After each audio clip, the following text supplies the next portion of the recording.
Shalom, shalom, Église.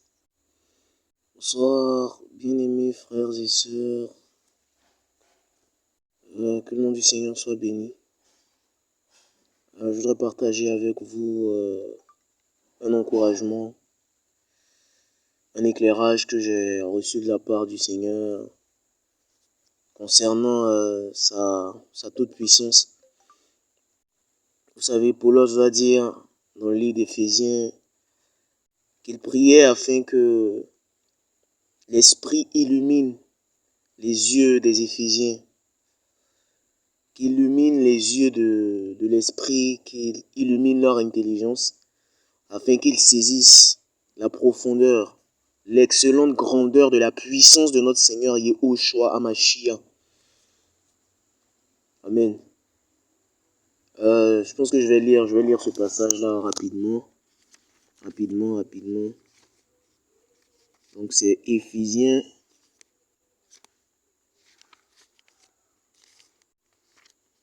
Éphésiens 1, verset 18.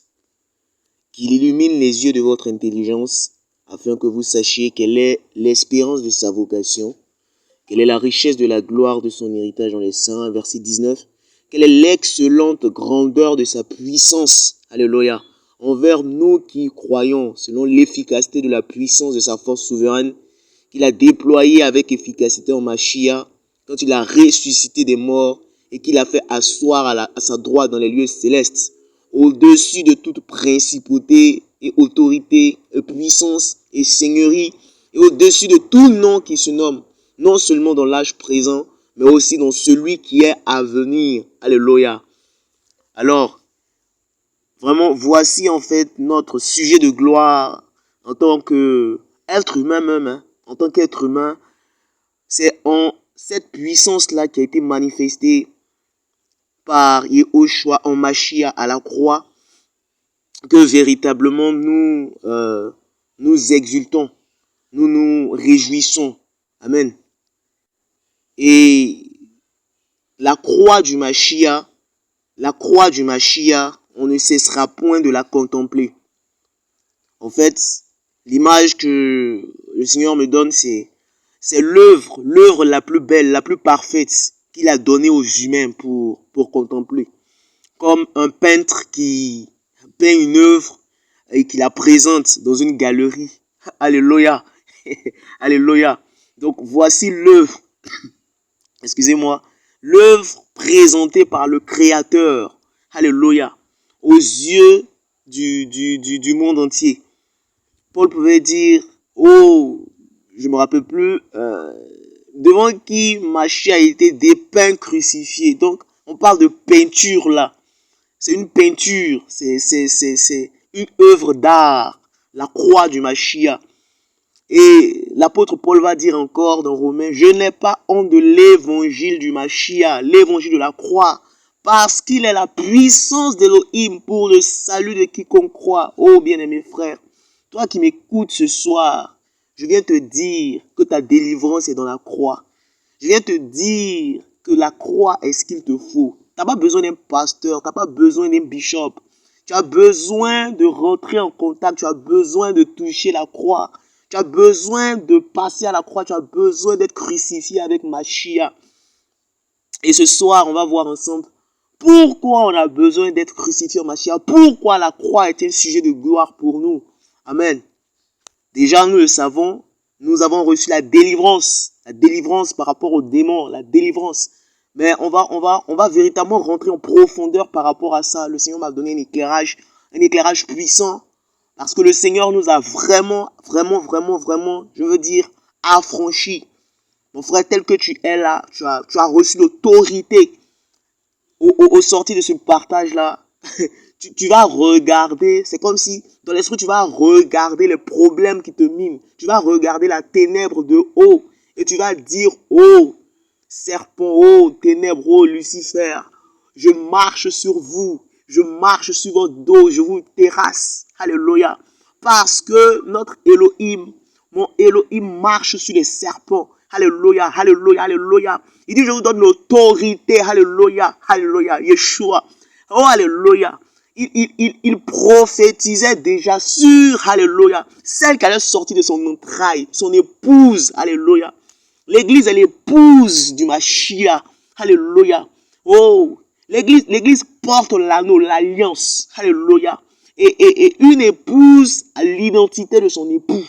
L'autorité que l'époux a, l'épouse a quelque part, a la même autorité quelque part. Donc, imaginez qu'un roi épouse une reine. Alléluia, alléluia, alléluia. Les honneurs du roi, la reine en a un peu, même si ce n'est pas elle qui est sur le trône. Donc, tel qu'on va craindre le roi, tel que le roi il passe et puis tout le monde se prosterne, quand la reine, alléluia, se présente, les sujets de la reine, les sujets du roi ne peuvent que se prosterner, alléluia, devant la reine. Oh mon frère, laisse-moi te dire que ton problème là est à genoux, alléluia. Tous les démons qui peuvent t'attaquer, toutes ces oppressions là, comprends qu'ils sont à genoux, ils veulent juste te distraire. Amen. Donc on va prendre un passage. Oh frères et sœurs, le Seigneur est merveilleux, le Seigneur étonne. L'esprit du Mashiach. Alléluia, alléluia. Merci Seigneur Père.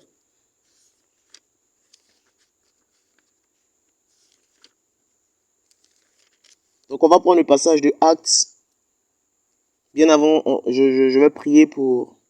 On va prier pour demander au Seigneur de conduire ce temps et que véritablement ce qu'il veut communiquer précisément au cœur, la pensée du Mashiach pour son peuple, pour ses enfants, véritablement puisse être proclamée de ma bouche.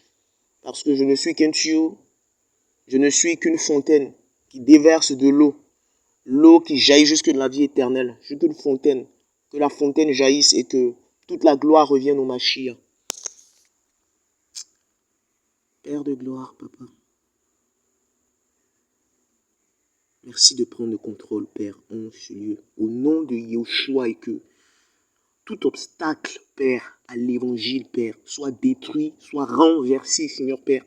Au nom de Yahushua Hamashiach, nous prophétisons ton autorité au nom de Yahushua. Oh, alléluia, Père. Ton nom, Père de gloire, Papa. Ton nom, oh Père, est au-dessus, Seigneur Père. Alléluia. Tu as reçu le nom au-dessus de tout nom. Au nom de Yahushua. Je prophétise ta royauté maintenant, Seigneur Père. Ton règne maintenant. Au nom de Yahushua. Alléluia, Père. Maintenant, au nom de Yahushua. Alléluia.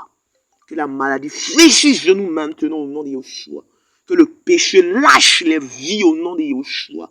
Que les serpents, au nom de Yahushua, Père, au nom de Yahushua, les chaînes, les obstacles, oh, qui s'opposaient à la percée, alléluia, spirituelle de ton peuple, oh Père, de ta fille, oh Père, de ton enfant qui se morfond maintenant, Seigneur Père. Au nom de Yahushua, alléluia, la vie, oh Père, les esprits soient vivifiés, la vie du Mashiach maintenant, ombrage maintenant, Père.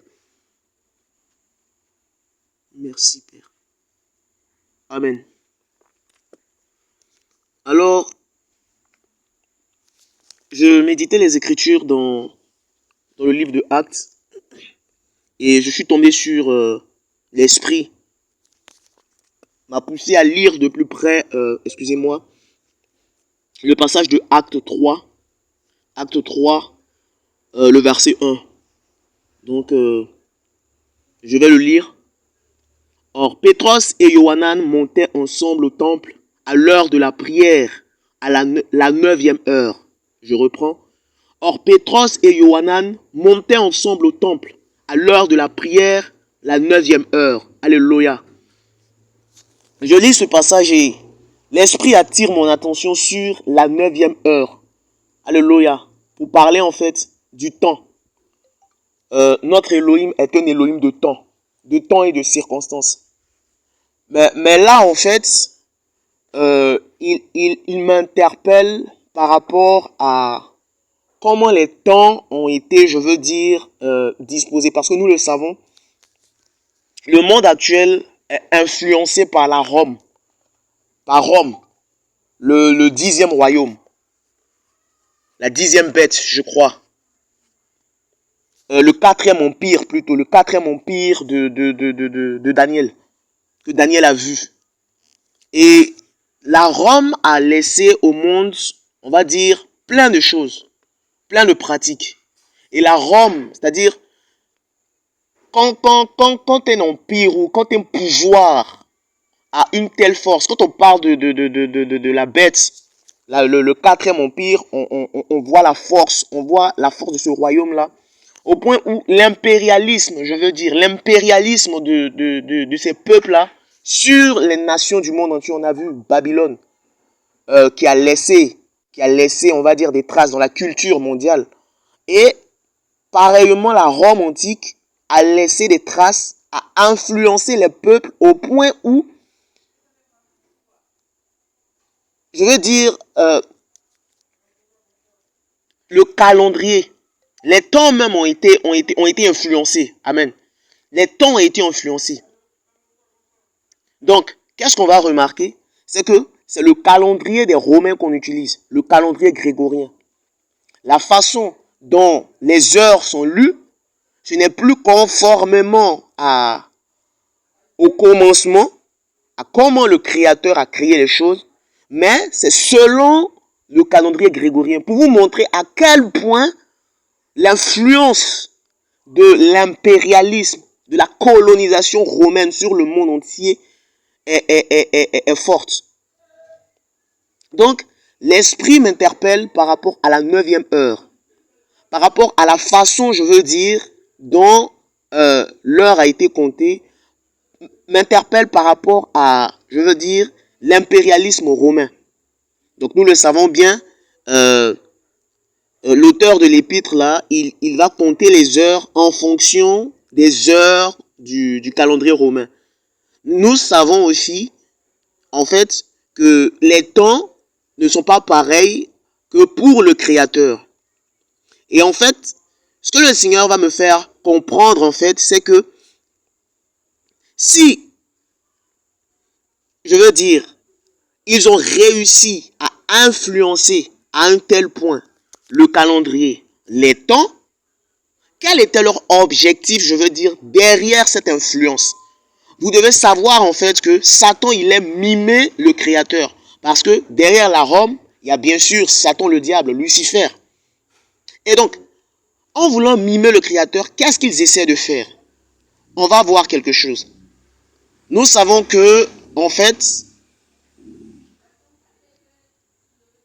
on va prendre le livre de Bereshit pour aller pas à pas. Donc, on revient au commencement. Comment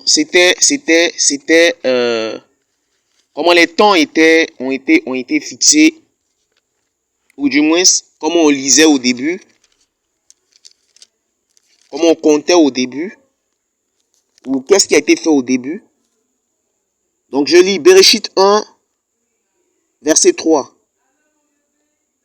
Elohim dit que la lumière apparaisse et la lumière apparut.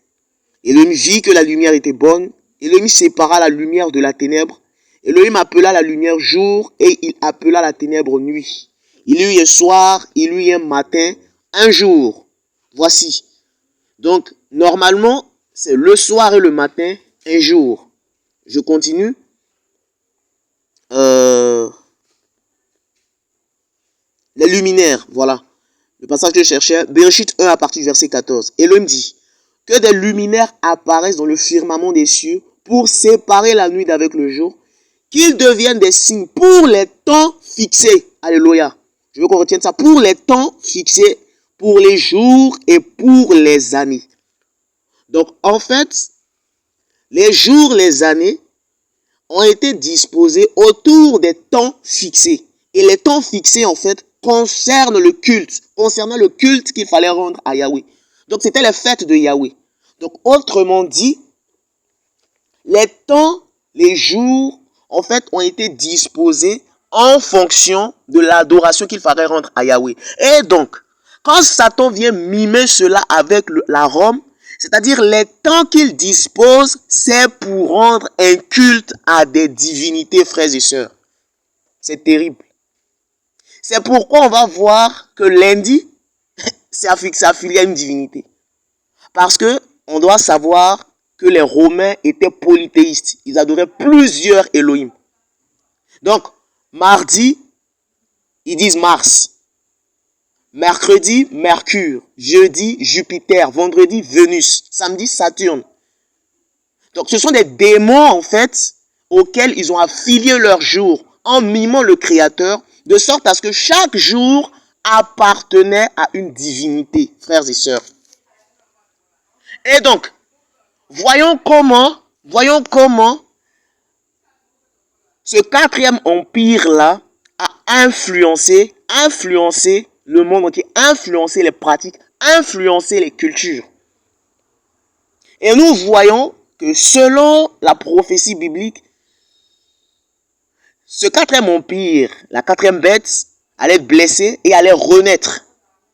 Et en fait, derrière sa renaissance, il y a un système religieux qui est mis en place. Donc la renaissance de la quatrième bête, c'est pour mettre en place un système religieux pour captiver les âmes à un tel point que l'être humain ne pourra point, je veux dire, s'en sortir de lui-même, de sa propre force. Alors, il faille qu'une puissance au-dessus de cette puissance-là vienne pour délivrer les humains. Parce que ce sont des forteresses. C'est une forteresse terrible, la Rome antique. Et vous allez voir que la culture romaine a pratiquement donné naissance à toutes les petites assemblées, je veux dire les dénominations que nous avons sur terre. Notamment le protestantisme et toutes les petites dénominations qui sortent derrière. Et on va voir qu'ils ont gardé certaines choses du catholicisme. Parce que c'est des forteresses terribles. Alors, qu'est-ce qui va se passer? C'est que, en me faisant voir ça, le Seigneur me faisait comprendre que il fallait donc, devant cette puissance, devant cette force-là, un nom, alléluia, qui soit au-dessus de tout nom pour affranchir l'être humain. Parce que l'être humain sous cet impérialisme était foutu. C'est des démons, des entités, des principautés terribles qui retiennent les pensées captives. C'est pourquoi si vous parlez à un catholique, il reste catholique, il est ferme. Ce sont des démons terribles qui tiennent les hommes captifs. Alors, il faille une puissance au-dessus de toute cette puissance-là pour affranchir l'être humain de l'esclavage de cette idolâtrie.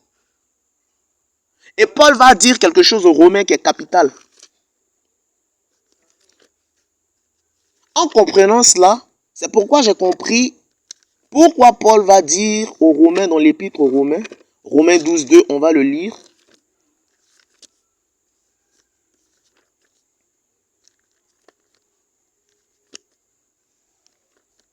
Romains 12, 2, cherche le passage, frères et sœurs.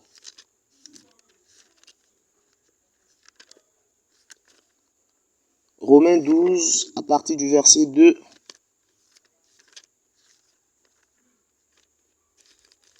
Que nous dit la parole du Seigneur? La parole nous dit, Paul dit, je vais commencer au verset 1. Je vous exhorte donc, frères, par les compassions d'Elohim, à offrir vos corps en sacrifice vivant, saint, agréable à Elohim. C'est votre service sacré spirituel. Et au verset 2, il dit, ne vous conformez pas, alléluia, à cet âge-ci. Ne vous conformez pas à cet âge-ci, mais soyez transformés par le renouvellement de votre pensée, afin que vous éprouviez quelle est la volonté d'Elohim, ce qui est bon, agréable et parfait, frères et sœurs. Parce que cet âge-ci gît sous la puissance de l'idolâtrie. Cet âge-ci gît sous la puissance de l'impérialisme romain. Cet âge-ci gît sous la puissance des cultes aux idoles. Donc, c'est pourquoi celui qui aime le monde n'a pas connu Elohim. Parce que les lois du monde sont régies derrière un culte rendu à des faux Elohim.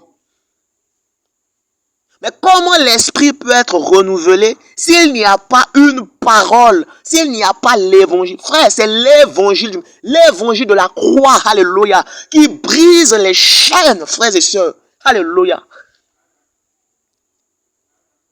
Les humains sont tenus captifs par des forteresses terribles. Paul dit, nous nous opposons contre toute hauteur, toute profondeur, et nous amenons toute pensée captive à l'eau. Ce sont des hauteurs, des murailles, des forteresses terribles qui sont dans les pensées. Et il faille une puissance au-dessus de cette puissance-là. Parce que le Seigneur dit, on est esclave de ce qui a triomphé de nous. Toi qui es là, qui vis dans le péché, tu dois comprendre que tu es esclave du péché. Ton roi, c'est Lucifer, le diable. Ou bien c'est la masturbation, ou bien c'est la sorcellerie, ou bien c'est le mensonge, ou bien c'est la tricherie, ou bien c'est le sexe. Ce sont ça tes rois. C'était ça nos rois. Nous avions pour roi la pornographie, nous avions pour roi le péché sexuel hors mariage. Nous avions pour roi la délinquance, nous avions pour roi la rébellion. Le mensonge envers les parents. Le vol, tu voles l'argent, tu as pour roi le vol. Et quand on a pour roi, on l'a vu, un tel impérialisme qui réussit même à changer les temps. Alléluia. Parce que la parole dit, s'il était possible de changer les temps, il va même jusqu'à vouloir changer les temps. Donc le diable a réussi à influencer par la Rome ce monde-là au point où les temps ont été changés. Donc c'est pour montrer la teneur de ces forteresses dans lesquelles les humains sont pris aux chaînes. C'est pour montrer la teneur des rois qui gouvernent sur les humains. Toi qui m'écoutes, toi qui es dans un puits, toi qui es tenu captif. Je vais te montrer la puissance du roi qui domine sur toi. Mais je viens pour te montrer la puissance, alléluia, qui est au-dessus de cette puissance-là. Alléluia. On va prendre un passage. Philippiens. Alléluia. Parce qu'il y a la délivrance dans ce passage-là, grâce au Seigneur. Alléluia. Philippiens 2. On va lire. Alléluia. Oh Seigneur. Philippiens 2 à partir du verset 5. Je lis à partir du verset 5. Qu'il y ait donc en vous la même pensée que dans le Mashiach Yahushua, lequel étant en forme d'Élohim, n'a pas considéré comme une proie à saisir d'être égal à Élohim. Verset 7. Mais il s'est vidé de lui-même en prenant la forme d'esclave, en devenant semblable aux humains et reconnu à son apparence comme un être humain. Il s'est abaissé lui-même en se rendant obéissant jusqu'à la mort, même jusqu'à la mort de la croix. Verset 9. Le verset le plus important. C'est pourquoi aussi Elohim l'a élevé à la suprême majesté et lui a donné le nom qui est au-dessus de tout nom. Frère, je veux qu'on acclame le Seigneur, s'il vous plaît. Oh, Yeshua, le victorieux, le roi de victoire. Frère, je viens te dire que ta victoire, la victoire sur ce péché de masturbation que tu traînes là, oh, c'est Yeshua. C'est pas un pasteur, c'est pas une imposition de main. C'est le nom, c'est Yeshua. Il faut que tu rentres en contact avec Yeshua. Il faut que tu le reçoives comme ton Seigneur. Il faut que tu crois. Il a vaincu. Il a reçu le nom au-dessus de... Il a reçu le nom au-dessus de la... Le démon de masturbation est obligé de fléchir genou. Ayant reçu le nom au-dessus de tout nom, il s'est élevé, il est au-dessus de eux tous. Et eux tous, ils se prosternent devant lui. Alléluia. Et prosterné devant lui, qu'est-ce qui s'est passé?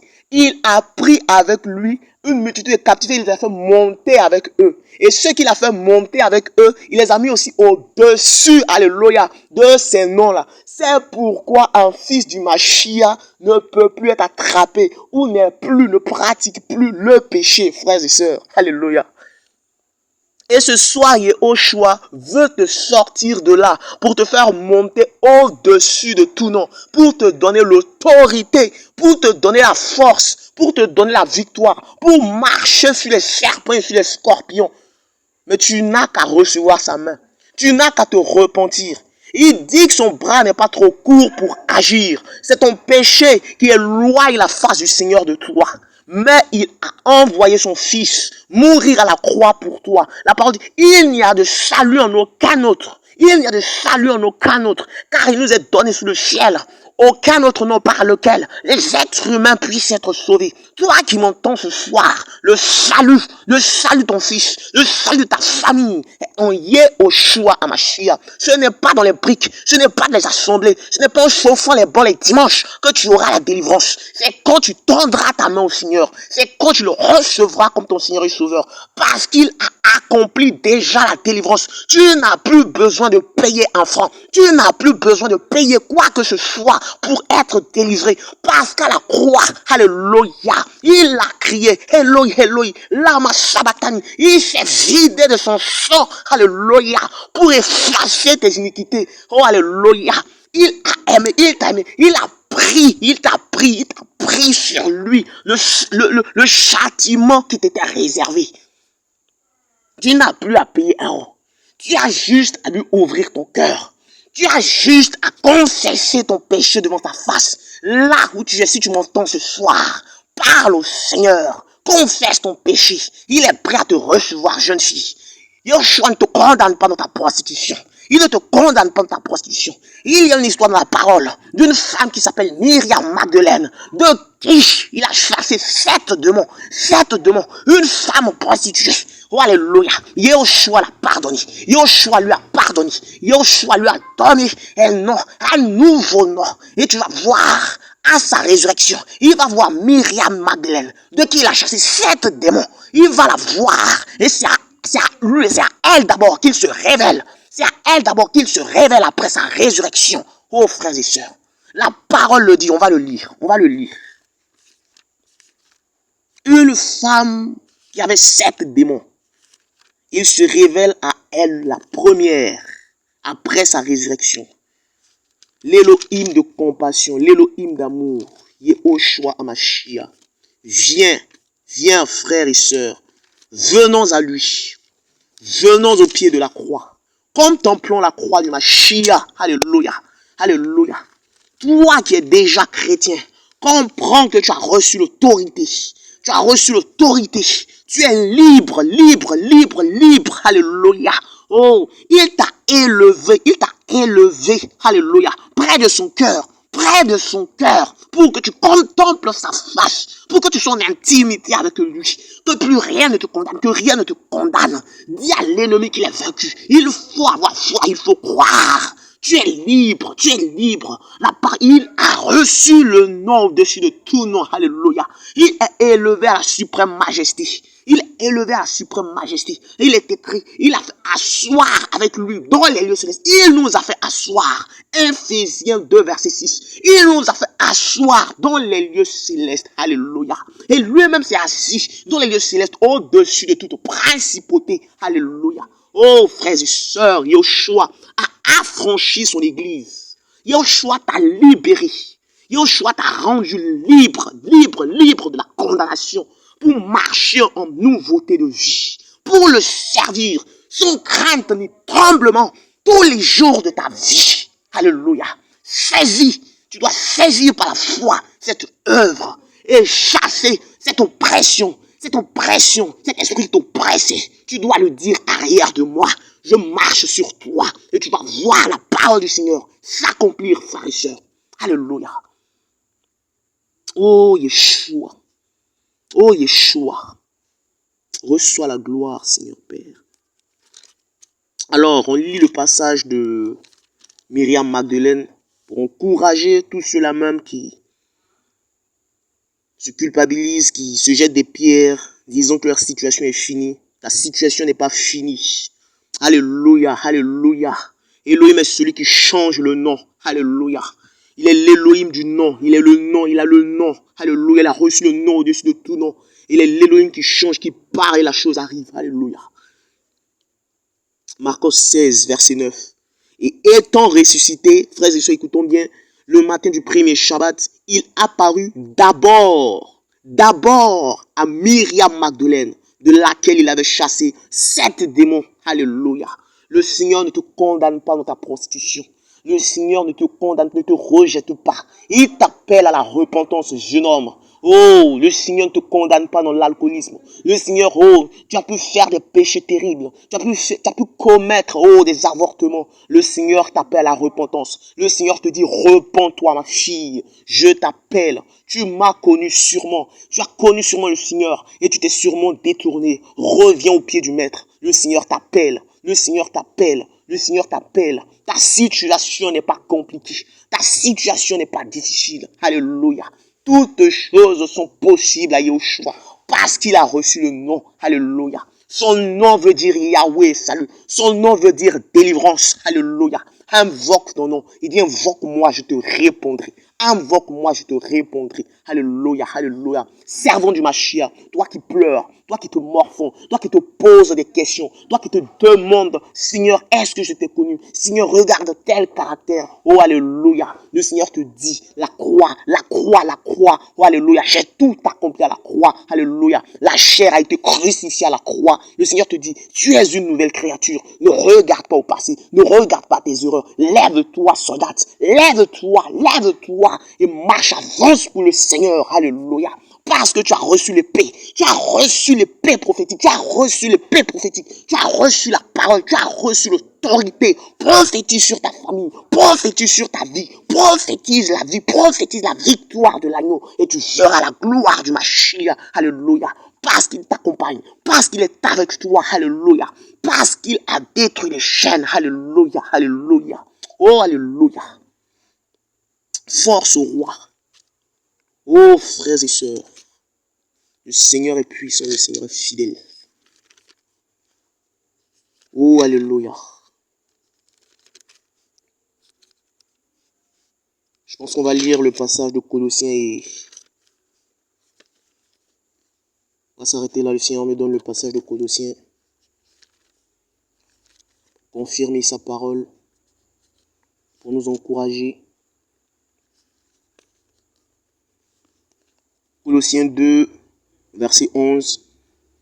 C'est en lui aussi que vous êtes circoncis d'une circoncision, alléluia, qui n'a pas été faite avec la main par le dépouillement du corps des péchés de la chair, par la circoncision du Mashiach. Alléluia. C'est en lui aussi que vous êtes circoncis d'une circoncision qui n'a pas été faite avec la main, par le dépouillement du corps des péchés de la chair, par la circoncision du Mashiach. Alléluia. Oh, verset 12. Ayant été enseveli avec lui dans le baptême, en lui aussi vous êtes ressuscités ensemble par le moyen de la foi, en l'efficacité d'Élohim qu'il a ressuscité des morts. Et vous, étant morts dans les fautes, dans la circoncision de votre chair, il vous a vivifié ensemble avec lui. Alléluia. Nous ayons pardonné. Le Seigneur t'a pardonné. Nous a pardonné toutes nos fautes. Verset 14. Oh, la victoire. Oh, l'entrée triomphante du Mashiach. Il a effacé l'acte dont les dogmes étaient contre nous. Alléluia. Toi qui étais condamné par le péché d'Adam, nous étions condamnés par le péché de nos parents, condamnés par les péchés de nos ancêtres. Il a effacé tout cela. Effacé au nom de Yeshua. Toi qui étais culpabilisé encore, toi qui culpabilisais encore par rapport à tes péchés. Le Seigneur, il a effacé. Tu n'as plus à payer un rond pour une offrande de quoi rachat. Tout est effacé. Tout est effacé. Le Seigneur te dit, j'ai tout effacé à la croix. Alléluia. Il a entièrement aboli. Alléluia. En le clouant à la croix. Oh, triomphante. Entrée triomphante. Il a dépouillé les principautés. Alléluia, frères et sœurs. Il a dépouillé les principautés, les autorités. Les a exposées publiquement en spectacle. En triomphant d'elles par la croix. Alléluia. Est-ce qu'on peut acclamer le Seigneur de gloire? Oh, Yeshua. Oh, Seigneur. Oh, Yeshua. Oh, Seigneur Père, nous t'élevons, Papa. Tu mérites la gloire, tu mérites l'honneur, tu es, oh, alléluia, le Père véritable. Tu mérites la gloire, tu mérites l'honneur, tu es le Père véritable. Devant toi, tout genou fléchit, devant toi, oh, à toi la majesté. Tu mérites la gloire, tu mérites l'honneur. Tu es le roi véritable. À toi l'adoration, Yeshua. Dans les cieux, tout se prosterne devant toi, ô roi. Tu es le véritable, ô roi de gloire. Enseigne à ton peuple, enseigne-nous à nous humilier devant toi, papa. À toi la gloire. Tu mérites la gloire, tu mérites l'honneur. Tu es le véritable, Yeshua. Ton nom soit proclamé chaque jour. Donne la force à ton peuple. Tu mérites la gloire. Tu mérites l'honneur. Tu es le véritable. À toi la gloire. Tu es le véritable. Alléluia, ô Père de gloire. Oh, alléluia, merci papa. Voilà, voici les paroles que le Seigneur me mettait à cœur.